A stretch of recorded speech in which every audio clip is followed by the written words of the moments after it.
Hi, to block numbers on your Poco F6, we will need to go in this phone app first. And here in the upper panel, tap on the three dots and go in this settings.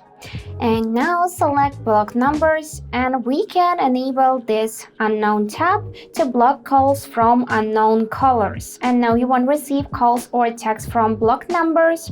And here for that you can add a number. So just tap this option and manually enter the phone number, then select this button to block and this person will be blocked.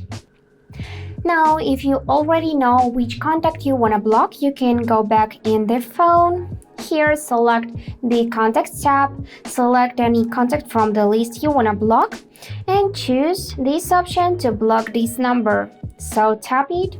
If you want, you can report it as spam. I don't want to do this, so let's remove the check mark.